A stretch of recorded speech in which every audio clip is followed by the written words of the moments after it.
Pai do Senhor Jesus, amém? Os irmãos também que estão em casa. A gente não quer mandar um abraço lá para o pastor Jair e a pastora Lucineide, lá no Paraná. Louvo a Deus pela vida de vocês, que me ajudaram, cuidaram de mim, me ajudaram, através de Jesus, a desenvolver o ministério ao qual Deus tem colocado sobre a minha vida. Agradecer os pastores que aqui estão, os amigos, é muito bom revê-los. Agradecer ao pastor Teodoro também, porque, para quem não sabe, foi aqui que eu iniciei o ministério. Ainda pelas quartas-feiras, pela manhã, eu tive algumas oportunidades de estar aqui naquela pequena consagração, pregando a palavra do Senhor. E ali Deus já começou a me usar, me mostrar, em vários outros lugares que eu fui. Deus sempre revelava que tinha uma obra na minha vida. E entre idas e vindas, entre caídas e levantadas, aqui estou eu na presença do Senhor. Amém? Sem mais delongas, eu pedi aos irmãos que abrissem suas Bíblias no Salmo de número 42. Não estranhe a minha voz, é que eu coloquei aparelho esses dias, está bem difícil. Está agarrando tudo. Glórias a Deus e a Jesus. Salmo 42, a partir do versículo de número 5.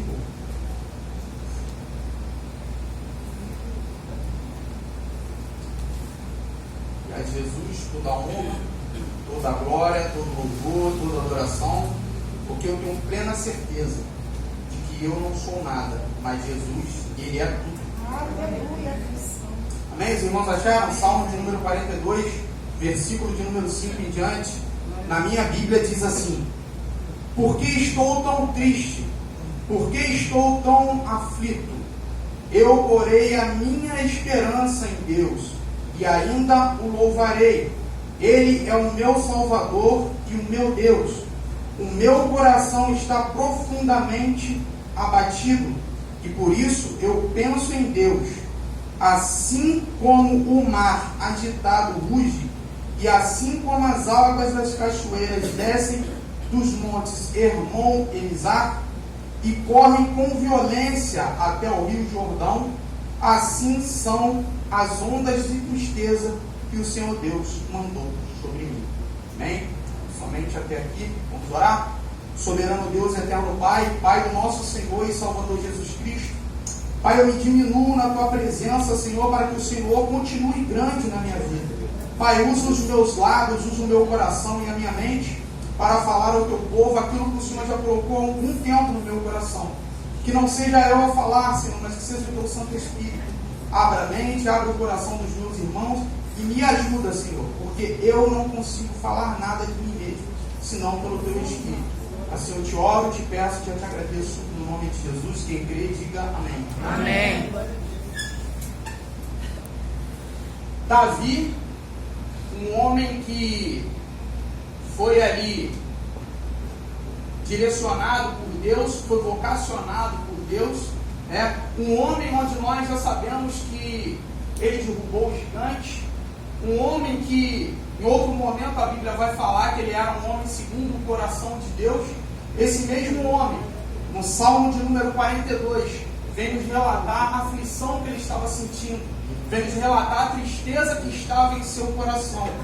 O mesmo Davi, que teve a capacidade, através de Deus, de fazer tudo isso, o mesmo Davi, que foi um homem onde o próprio Deus fala que ele era segundo o seu coração, neste salmo está diante de nós, relatando a tristeza no seu coração, relatando a angústia que estava sobre a sua vida neste momento. Mas o interessante é que mesmo ele relatando, ele mesmo confrontando isso com a sua alma, ele tem a capacidade de dizer, tanto aqui no próprio versículo 5, quanto aqui no versículo 11, ele diz, eu ainda o louvarei. Davi sabia que a alma dele estava daquele jeito, e aquela situação não fazia jus à fé que Davi tinha em Deus, não fazia jus à confiança que Davi tinha em Deus naquele momento.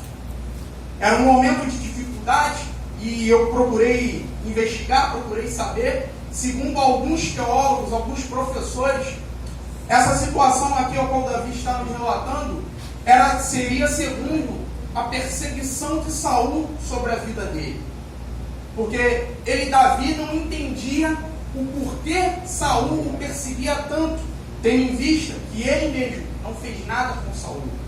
Ele respeitou Saul, ele esperou a promessa de Deus se cumprir na vida dele no tempo de Deus. Nós bem sabemos que Davi teve a oportunidade de tirar a vida de Saul, mas ele não quis. E não quis porque ele reconheceu que mesmo Davi no erro, mesmo Saul no erro, mesmo Saul não agradando a Deus, ainda naquele momento, Saul era um homem ungido por Deus. E isso fez com que Davi não se atrevesse, mesmo com a permissão de Deus, Davi não se atreveu em tirar a vida de Saul. E isso é impressionante para nós. E eu fico analisando, irmãos, pelo menos foi assim que Deus colocou no meu coração, que não é porque nós passamos por momentos de dificuldade, não é porque coisas ruins vêm sobre a nossa vida, isso não significa dizer que Deus não está conosco. Isso não significa dizer que a presença de Deus não está na nossa vida.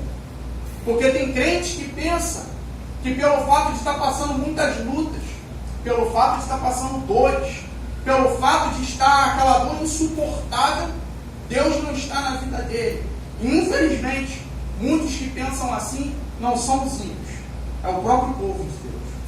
É o próprio povo de Deus que tem hora que parece que quer botar limite na mão de Deus, que quer dizer para Deus a forma que Deus tem que agir, que quer dizer para Deus a forma que Ele tem que fazer, e nós bem sabemos que não é assim, porque a vontade de Deus, ela prevalece sobre tudo e sobre todas as coisas. E como foi orado aqui, Deus está no controle de tudo. Ainda que nós vejamos e com os nossos olhos humanos a aflição possa vir sobre a nossa vida, como veio na vida de Davi, nós temos que manter a mesma fé que Davi tinha. Davi sabia que estava passando por esse momento de dificuldade. Davi sabia, eu não posso mensurar a dor que Davi estava sentindo, o incômodo que Davi estava sentindo, mas Davi, ainda assim, com esses incômodos, ainda assim com essas dores, Davi mantinha a confiança em Deus, a ponto de nos dizer: eu ainda o louvarei. Mas tem crente que infelizmente não consegue compreender isso. Tem crente que qualquer prova, qualquer tipo de situação, quer sair da presença de Deus, quer abandonar os planos de Deus, quer virar as costas para Deus por causa da dificuldade. Só que a gente se esquece que, olhando para a Bíblia, nenhum dos servos de Deus, quer apóstolos, quer profetas, nenhum deles teve a vida fácil. Nenhum deles teve a vida mar de rosas o tempo todo. Eu não estou dizendo que você tem que sofrer e se conformar com isso. Não é isso. Mas eu estou dizendo que você que entrega a tua vida para Jesus, você que caminha no verdadeiro Evangelho, você tem que entrar sabido disso. Você vai passar por um momento de dificuldade, sim. E eu te pergunto, no momento da tua conversão, algum pastor, algum evangelista, algum membro falou para você que a tua caminhada ia ser só flores? Falou para você que a tua caminhada ia ser uma coisa fácil? Ninguém fala isso, irmãos. Se falar, está fora da Bíblia. Se falar, não tem verdade no que ele está dizendo. Porque a caminhada com Cristo não é, nunca foi e nunca vai ser fácil.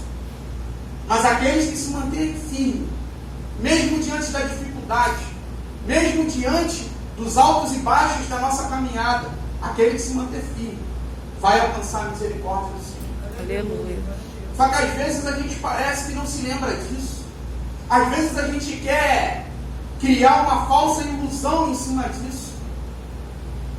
E acha que porque nós estamos passando lutas, porque nós estamos passando dificuldades, porque nós estamos passando provações, Deus não está na nossa vida. Isso não quer dizer nada, irmãos. A dor, ela te prepara. A dor, ela te ensina. Ninguém sofre em vão. Ninguém sofre caminhando com Deus, logicamente. Ninguém sofre sem que depois do sofrimento venha motivos de alegria. Lembra? É com lágrima nos olhos que nós contamos belas histórias. É com lágrima nos olhos que nós contamos vitória. Mas tem gente que parece que vem para a casa de Deus querendo adorar a Deus de qualquer maneira, querendo excluir que você vai ter lutas sim, mas tem bom ânimo. Deus é contigo. Deus é comigo. Deus é conosco. E tem momentos que a gente se esquece disso. Tem momentos que a gente acha que Deus nos abandonou. Tem momentos que nós achamos que Deus quer que nós venhamos a sofrer mesmo. Engano nosso. Deus não tem prazer em ver ninguém sofrer. Deus não se alegra no sofrimento de ninguém. Mas existem momentos que o sofrimento é necessário. É necessário para te moldar. É necessário para você deixar de ser menino. É necessário para você deixar de ser infantil. É necessário para um grande projeto de Deus. O sofrimento vai fazer parte da nossa caminhada. E nós precisamos entender isso. Nós precisamos compreender isso. Até o próprio Senhor Jesus sofreu. Os apóstolos sofreram. Quem somos nós para achar que nós não vamos sofrer? Quem somos nós para achar que a nossa vida vai ser tão mais simples do que a dos próprios homens de Deus? Os próprios homens que foram escolhidos por Deus para uma grande obra. E infelizmente é por causa das lutas que muitas pessoas se afastam do caminho do Senhor. Por causa das lutas. Porque o crente já entra pelas portas da igreja achando que tudo vai ser um mar de rosas. Achando que tudo vai correr da forma que ele quer e não da forma que Deus determinou. Tem crente ainda que pensa que a igreja é que tem que se adaptar a ele, quando na verdade é o contrário. É você que tem que se adaptar à igreja. A igreja não foi criada para você. Não foi criada para se adaptar a você. A igreja é um lugar de adoração a Deus. Então você tem que reconhecer e se submeter a Deus. Só que é tão difícil nos dias de hoje o crente enxergar isso. Eu estava lá no Paraná e vi, irmãos. Ninguém me contou, eu vi. As igrejas que pregam a verdade, as igrejas que falam a verdade, doa a quem doer, sem se importar com o que você vai pensar, são as igrejas que mais estão vazias. Eu não vou citar nome de denominação porque não convém e não é ético. Mas as igrejas que pregam a verdade são as igrejas que menos têm membros. E as igrejas onde falam o tempo todo que você vai ser abençoado, que você vai receber carro, que você vai receber apartamento. Essas igrejas estão lotadas. Ao ponto de não ter um lugar para as pessoas sentarem. Nós nos iludimos, irmãos. Nós criamos um evangelho adaptável a nós. Quando na verdade, se nós formos olhar para a Bíblia, muitos dos servos de Deus se desfaziam de tudo que tinham em prol da obra de Deus. Porque a preocupação desses homens não estava aqui na vida terrena, estava no reino de Deus. E Paulo já nos alerta sobre isso. Se nós esperássemos em Deus somente para essa vida, nós somos miseráveis. Nós temos que esperar em Deus no reino. É lógico e óbvio que quando eu prego, quando eu falo dessa forma, existem pessoas que tendem a pensar que eu sou contra a prosperidade. Eu não sou contra a prosperidade. É até bom, é até necessário. Mas a prosperidade em excesso faz mal ao crente. Porque o crente começa a achar que tudo é dinheiro. Tem muita igreja que tudo o foco é dinheiro. A palavra quase não é pregada. O evangelho quase não é transmitido. Porque o foco, na verdade, nunca foi o evangelho. O foco sempre foi dinheiro. Tem igreja aí que deveria mudar a sua placa. Em vez de estar escrito igreja, está escrito comércio de Jesus. Porque é o que fazem. E eu vi muito isso lá em Paranaguá. As igrejas que eram comprometidas, as igrejas que eram de oração, as igrejas que tinham um culto verdadeiro mesmo, que louvavam a Deus, que o foco era a palavra, aquela palavra de verdade. Aquele evangelho que você ouve e você sabe, aqui tem Deus, o que estão falando é Jesus. Essas igrejas são as igrejas que amam. Eu não estou falando mal de Paranaguá, não estou falando. Aqui no Rio eu ainda não consegui perceber isso, mas eu tenho que falar do que eu vi, eu não posso falar de suposições. E eu via muito isso lá. Eu louvo a Deus pelo ministério ao qual eu estava. Era um ministério comprometido com a obra. Era um ministério onde você via que tinha verdade. Era a palavra de Deus, doa quem doer. E isso me fez evoluir. Isso me fez crescer. Isso despertou. Me despertou, abriu os meus olhos para que eu pudesse ver. Tem gente brincando com a palavra. Mas também eu não deveria me surpreender tanto. Porque já na época de Jesus já havia comércio. Já na época de Jesus havia essas tramitagens que a gente vê por aí. E isso é triste. Isso eu entendo que tudo faz parte daqueles que vão sofrer. Tem pessoas que sofrem sem saber. Mas tem pessoas que sofrem sabendo que vão sofrer, sabendo que vão quebrar a cara, mas ainda assim estão ali para quebrar a cara. E o pior, depois que quebram a cara, não aprendem.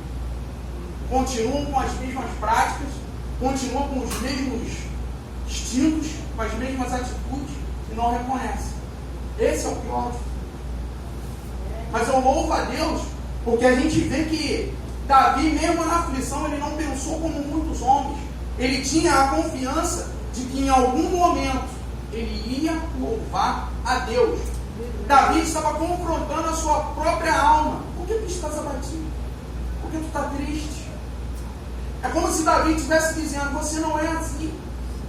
A fé que eu tenho em Deus, eu não posso sentir isso, eu não posso ter esse tipo de sentimento. Só que Davi também era humano, assim como nós. Homem de carne e osso. Como dizia minha pastora lá no Paraná, comedor de arroz e feijão e carne quando tem. Quando não tem, é ovo frito. Ele era assim como eu e você. Porque tem gente que olha para a Bíblia e vê super-homens, super-crentes. Não! Eles eram homens e mulheres assim como eu, assim como você. A diferença é que eles buscavam Deus na intensidade. E recebiam de Deus na mesma proporção ao qual buscavam. Só que hoje, se você for falar, muitos não querem ouvir, muitos não querem entender, muitos não querem compreender que isso que eu estou falando é verdade. Não é porque eu estou falando, porque eu tenho certeza que outros grandes homens de Deus já pisaram aqui e já falaram, mas mesmo a palavra de Deus sendo pregada, tem gente que não consegue entender, tem gente que não consegue se adequar. Entenda, não é Deus que precisa de você, é você que precisa de Deus. Glória a Deus, glória a Deus. Tem gente que pensa que é o contrário. Eu tenho certeza que aqui, o evangelho pregado aqui não é esse. Mas tem gente que acha que Jesus é mercadoria em prateleira. Você vai lá e pega quando você tem falta. Que você vai ali e pega quando você bem quer. Jesus não é mercadoria. Tudo que Ele fez por nós já basta. Ainda que Deus, ainda que Jesus não faça mais nada, nem pela minha vida, nem pela tua, já está bom. Porque o mais importante Ele fez. Ele te deu acesso à salvação. Ele te deu acesso ao reino que outrora era fechado para nós. Tem gente que não entende, tem gente que acha que é brincadeira. O evangelho não é algo difícil de se viver, mas também não é algo fácil. Tem que ser levado a sério. Muitas são as pessoas que entram pela porta da igreja a fim de receber. O que tu tem dado para Deus? Só quer receber. Eu queria entender se Deus fizesse com você a mesma coisa que eu e você às vezes fazemos com Deus. Se Deus fosse te dar só se você buscasse. Se Deus fosse te dar só se você o adorasse em espírito, talvez muitos de nós não teríamos ganhado nada de Deus. A nossa sorte é que Deus é misericordioso. E essa mesma misericórdia, que é a causa pela qual nós não somos consumidos, essa mesma misericórdia. Mas tem gente que acha que é brincadeira e fica brincando. Aprenda, a dificuldade faz parte do processo cristão. A dificuldade faz parte da nossa jornada, da nossa caminhada. E não tem jeito. Nós só estaremos tranquilos quando nós estivermos no reino de Deus, porque lá sim vai ser tranquilidade, lá vai ser paz, lá vai ser amor. Lá sim você não vai precisar ficar fazendo certas coisas que você faz aqui. Você vai descansar, você vai estar tranquilo na presença de Deus. Mas enquanto você estiver aqui na terra, é luta. Enquanto você estiver aqui na terra, é pedra que você vai ter que pisar descalço, pedra pontiaguda para te machucar nele. A caminhada vai ser assim. Engana-se quem achar que é o contrário disso. E é por isso que muitas pessoas se afastam da igreja. Porque tem aquela ideia de que vai ser facilidade, de que vai ser tudo fácil. Acha que vai entrar pela porta da igreja, já vai ganhar carro zero, apartamento. Nós bem sabemos que se Deus quiser, Ele pode fazer isso do dia para a noite. Deus é um Deus de já. Aleluia, Deus. É um Deus que fala e acontece. Glória. Mas nós não deveríamos entrar pelas portas da igreja com esse propósito de querer só receber de Deus. Muitas das vezes nós não damos nada para Deus, irmãos. Para dar um louvor é difícil. Para dizer glória a Deus é quase impossível. E a gente quer receber de Deus. Quando a gente faz isso, na verdade, eu sei que muitos aqui podem não gostar do que eu vou falar, mas eu vou falar. Nós somos hipócritas e falsos. Porque só quer receber de Deus. Não dá nada para Deus, rapaz. A gente não dá nada para Deus. E quando dá, acha que Deus tem que dar de volta. Não é assim, não. Por isso que eu falo, eu tenho certeza que isso não acontece aqui dentro dessa igreja. Porque a liderança e os demais pastores aqui, eles não pregam isso. Eles pregam a palavra de verdade. Eu cresci, são 22 anos. Desses 22 anos eu devo ter pelo menos uns 9 aqui. Entre idas e vindas, caídas e levantadas. Mas hoje eu estou aqui novamente. Louvando, adorando, agradecendo. Porque eu reconheço. E aqui eu abro um parêntese para contar um pouco do processo ao qual eu passei lá no Paraná. Muitos, de repente, podem achar que eu saí daqui da igreja para ser playboy lá no Paraná, para ser riquinho, para ter só bênçãos. Engano nosso. Eu saí daqui com o propósito de repente dar uma vida melhor para minha esposa, uma vida melhor para minhas filhas, longe de certas situações as quais nós já sabemos que aqui tem. E quando cheguei lá, irmãos, já me deparei logo de cara com alguns obstáculos, momentos que me afligiam. Por isso eu entendo o Salmo 42, eu entendo esse trecho onde Davi fala da alma está batida. Eu entendo, de verdade, eu entendo. Quando eu cheguei lá, eu fui com uma intenção de unir determinadas pessoas dentro de um propósito, sair daqui com a mente de ser pacificador, e no entanto, por sustentar a verdade, por ficar do lado do que é certo, eu paguei um alto preço. Pessoas que deveriam somar comigo, as pessoas que deveriam pegar na minha mão e caminhar junto comigo, foram as pessoas que foram as primeiras a me tacar no de pedra. Eu digo rocha. Porque pedra bate e machuca, a rocha, quando cai, te esmaga. E era assim que eu me sentia. Muitos aqui não têm nem conhecimento disso. Estão sabendo agora o que eu estou falando. Eu fui para lá com o intuito de somar, de fazer o bem, de estar bem. E no entanto, como eu sofri lá naquele lugar. Porque a gente pensa em fazer o bem para as pessoas, a gente pensa em ajudar as pessoas, e infelizmente, por causa de dinheiro, pessoas mudam caráter. Pessoas são tão caras de pau que acaba se desviando da própria criação que receberam.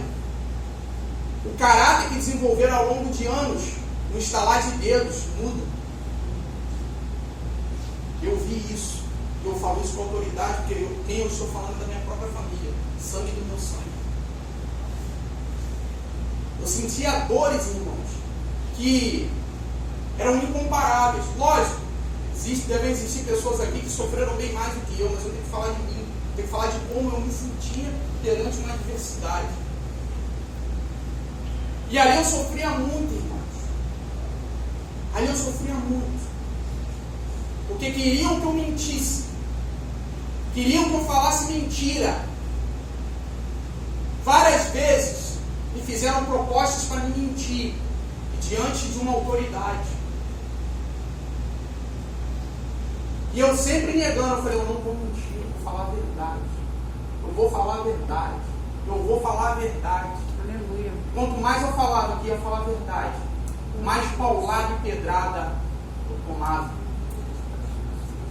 Quando é um amigo seu, quando é um conhecido seu, você ouve, entra no ouvido, sai no outro, você sai de perto, você evita ver, você não vai mais naquele lugar porque você sabe que aquela palavra vai te fazer mal. Mas quando é dentro da tua própria casa? Quando o que acontece você não tem como evitar? Quando o que acontece não tem como você prever que vai acontecer? Eu confesso aos irmãos, eu não quero fazer sensacionalismo, eu estou falando a verdade. Foi o pior momento da minha vida. Foi ali. Lógico, humanamente falando, mas espiritualmente eu cresci muito. Eu aprendi muito. E ainda estou no processo de aprendizado. Porque eu creio que ninguém sabe tudo. Porque se soubesse tudo, não faz sentido mais você estar nesse mundo. Tem que estar do lado de Deus. E aí eu sofria muito, irmãos. Eu falava com a pastora, eu falava com o pastor. Eles sempre me davam palavras de conforto. Por isso eu louvo a Deus pela vida deles. Louvo a Deus pela vida dos irmãos aqui, que eu sei que muitos oraram por nós. E graças à oração de vocês e o agir do nosso Deus Todo-Poderoso, eu pude suportar. Mas era aquele tipo de coisa que eu conseguia suportar, mas se você viesse com um alfinetezinho e encostasse, já doía. Irmãos, não é fácil. Não é fácil você ser repreendido, você ser julgado por pessoa que você sabe que não é nada daquilo que está exigindo de você. Pessoas que não têm nem caráter, querer exigir o teu. E por amor a Cristo, você ficar calado. Por amor a Cristo, você não falar besteira. Por amor a Cristo, você não revidar na mesma moeda. Foi difícil demais isso que eu passei. Por isso eu digo, eu costumo falar com a minha esposa, tem muita gente que acha que a gente foi para lá para festinha, riqueza. Não. Fui para lá para resolver um problema, e esse problema poderia ser resolvido de imediato com muito tempo. Eu louvo a Deus porque Deus confirmou não uma, mas várias vezes que era problemas retornados, que agora estava na mão dele. Porque sabe Deus como eu estaria. Mas mesmo nessa grande luta, mesmo nessa grande aflição, eu nunca pensei em sair dos caminhos do Senhor. Nunca pensei. A cada pedrada que eu levava, doía de um lado, mas eu senti o fortalecimento de Deus por Deus. Foi isso que fez a diferença, irmão. Foi isso que fez a diferença. Quantas vezes eu chegava na igreja, joelhava, dava parte do Senhor aos meus irmãos, a pastor, o pastor, e ficava ali quietinho na minha. Ninguém sabia o que eu estava passando, nem a Marie. Eu quietinho no meu canto. Aí vinha o pregador de fora, começava a falar comigo. Isso não aconteceu uma, não aconteceu duas, não aconteceu três, não aconteceu quatro. Foram várias vezes. Pessoas que eu nunca vi na vida, falando exatamente o que eu acabei de ajoelhar para orar. Eu me recordo que teve uma vez que eu cheguei com a alma tão abatida dentro daquela igreja. Tão abatido. E tinha um pastor, que ele tinha o hábito de visitar lá a nossa igreja, porque ele tinha muita amizade com os nossos pastores. Ele sentou atrás de mim, a sua esposa, e tinha um pregador falando. O pregador começou a falar em línguas lá para alguma coisa. Começou a falar em línguas alguma coisa. O pastor que estava atrás de mim levantou, me abraçou, botou a mão no meu ombro e disse: tudo que está passando é por causa do teu chamado. Não é à toa, é por causa do teu chamado. Irmãos, isso foi maravilhoso, porque é tão bom quando você está sofrendo, é tão bom quando você tenta achar motivos para aquilo que está vivendo e você não acha. E mesmo assim as pessoas continuam te julgando, continuam te batendo. Aí vem Deus e fala: fica tranquilo, filho, eu estou contigo. Fica sossegado, eu estou com você. E isso foi maravilhoso, irmão, porque Deus me dava a resposta no exato momento em que eu precisava ouvir algo. Outrora, eu estava lá, orando a Deus, eu tinha muitas dores nessa parte de trás do pescoço. Porque toda madrugada, e minha esposa é testemunha disso, toda madrugada eu ia para o quintal, olhava para o céu e começava a louvar a Deus, começava a orar ao Senhor, começava a pedir socorro a Deus, começava a falar com Deus: Senhor, eu não estou aguentando, Senhor, me socorre. E por várias vezes Deus não falava nada, Deus não me dava um louvor, Deus não me dava uma palavra, Deus não levantava um profeta, Deus não mandava alguém daqui do Rio falar alguma coisa.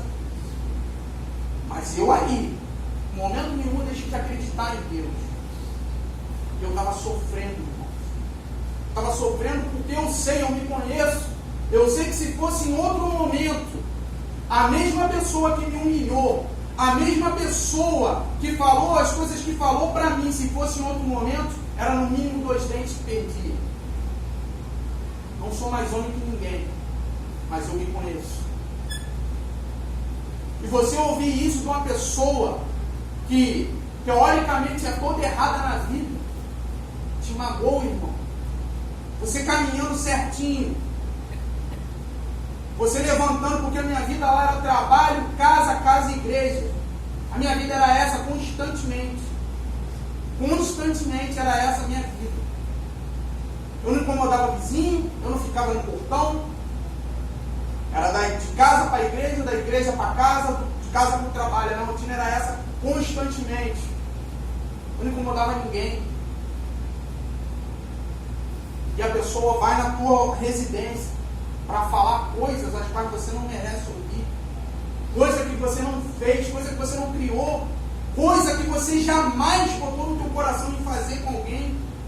Mas era tudo que estava acontecendo na minha vida, na nossa vida. Talvez seja até espanto para a própria Daiane eu estar falando isso, porque eu retinha muita coisa, retinha muito sentimento. Até hoje eu sou assim. Mas as poucas vezes que eu não aguentava, eu louvo a Deus porque a minha esposa estava comigo.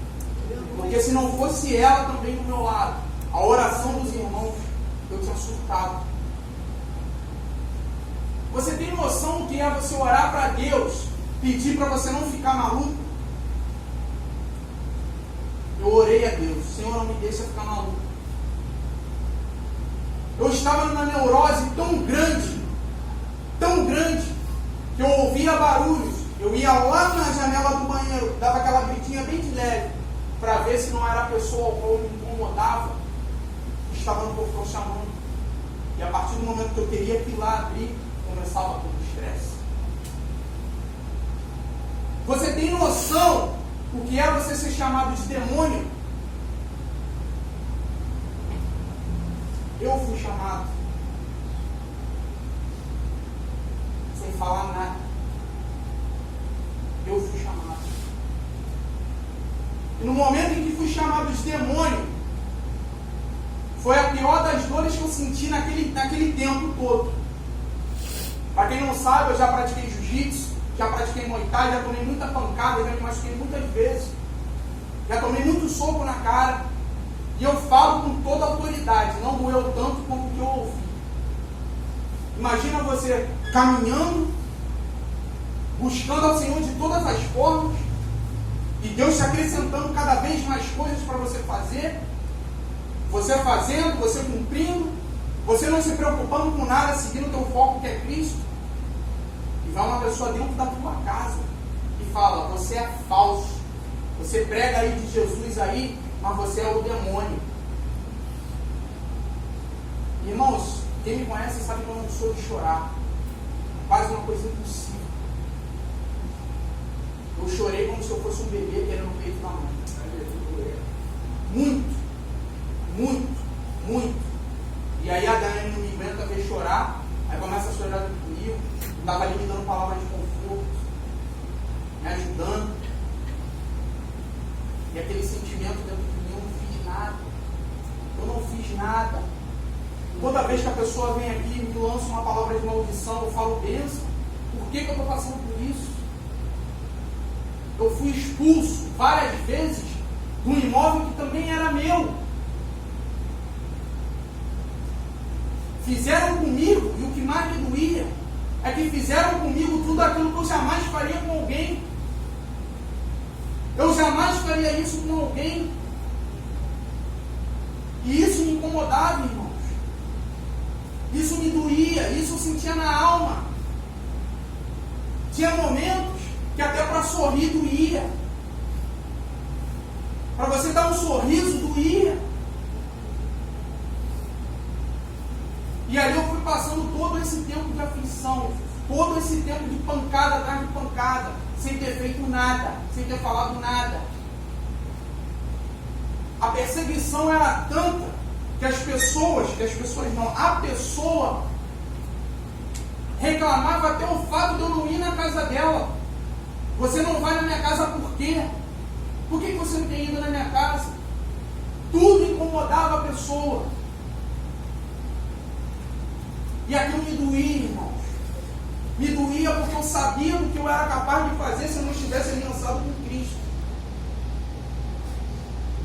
E aí, por causa da circunstância, por causa do estresse, por causa das dores, quantas vezes eu não tratei mal até minha mulher? Sem querer fazer, eu tratei mal. Porque o nível de estresse já estava lá no alto. Você já olhou para o céu, já viu os pássaros voando? Já viu os pombos voando? Quantas vezes eu, no ambiente de trabalho, eu ia para a área externa da empresa e ficava olhando as aves voando, os pombos voando, e eu sentia inveja. Você vai falar, irmão Ricardo, agora você está fazendo sensacionalismo. Não é. Porque eu analisava que as aves, elas não tinham obrigação de ficar paradas em determinado lugar. Elas estariam aqui agora, daqui a pouco elas estariam lá, daqui a pouco elas estariam em outro lugar. Elas não tinham obrigação de estar paradas ali no lugar. E eu, por amor à obra de Deus, eu tinha que ficar ali. Em momento nenhum, eu desobedecia a Deus. E era isso que me incomodava. Eu estava fazendo tudo certinho dentro da palavra. Estava buscando a Deus na intensidade. E mesmo assim, eu tomava pedrada de tudo quanto é lado. Houve uma vez que eu estava no meu ambiente de trabalho. Quando eu saí daqui, o emprego que eu consegui lá foi trabalhar como fiscal de loja no mercado. E ali eu trabalhava direto. Eu tinha folga toda quinta-feira e 2 domingos no mês, se não me falha a memória. Somente. Eu era do horário do fechamento. Eu tinha hora para entrar, mas não tinha hora para sair. Eu trabalhando e todo o estresse rolando. Enquanto eu estava no trabalho, essa pessoa que ficava perturbava a minha esposa, que nada tem a ver com a história, me perturbava, e ela me mandava mensagem no WhatsApp. Eu ia para o banheiro do mercado para poder ver o que era, e a minha cabeça já tinha estresse do trabalho, porque é um trabalho que você tem que prestar atenção em quem está roubando, você tem que repreender quem está roubando, você já tem o teu estresse no trabalho, você está no trabalho e toda hora estresse de pessoas que deveriam estar ali para nos ajudar, para cooperar conosco. Mas pelo contrário, foram as primeiras pessoas que nos apunhalaram. Foram as primeiras pessoas que nos fizeram enxergar o que o ser humano é capaz por causa de dinheiro. E ali falaram, eu lembro que eu era carnaval, eu trabalhando lá, ralando. E a minha esposa recebeu uma mensagem falando, o Ricardo está em casa? Não, o Ricardo está trabalhando. Ué, mas é carnaval não abre. E perturbando a minha esposa. Quando eu cheguei em casa, eu peguei o WhatsApp, mandei o WhatsApp para essa pessoa e comecei a pagar para ela. Porque se a Daiane não fosse confiante em mim, ela poderia achar que eu aleguei que eu estaria trabalhando, mas eu estava no adultério. Se a Daiane não tivesse confiança em mim, ela poderia achar que eu estava fazendo qualquer outra coisa, menos no ambiente de trabalho. Por quê? Por causa de uma pessoa que não sabe de nada da tua vida, mas fica ali cutucando. E eu firme na obra de Deus, e eu buscando ao Senhor. E quanto mais eu buscava, mais coisa acontecia, mais coisa vinha para me desmotivar. No entanto, eu falo aos irmãos, eu pensei em parar de falar, eu pensei que tinha hora de sair fora e voltar para o Rio de qualquer maneira, mas sair da presença do Senhor nunca passou na minha mente, porque eu sabia que enquanto eu estivesse com Deus, eu podia sofrer, podia ser pisoteado, podia ser esmagado, até mesmo esbofeteado, mas Ele estaria comigo, suportando as mesmas torturas. E era isso que era a diferença. Essa era a diferença. Porque enquanto eu tinha Deus, eu tinha motivos para respirar. Porque quando eu costumo orar a Deus, eu digo que eu preciso mais dele do que o ar que respiro, e infinitamente mais que as batidas do meu próprio coração. Porque se eu tiver Deus, o que é o meu coração, o que é o meu respirar, tudo vem dele, tudo é para ele. Aleluia. E foram esses motivos que me fizeram continuar na presença do Senhor. Como eu buscava Deus naquele lugar, quantas vezes eu não ficava com dor no pescoço de orar. E foi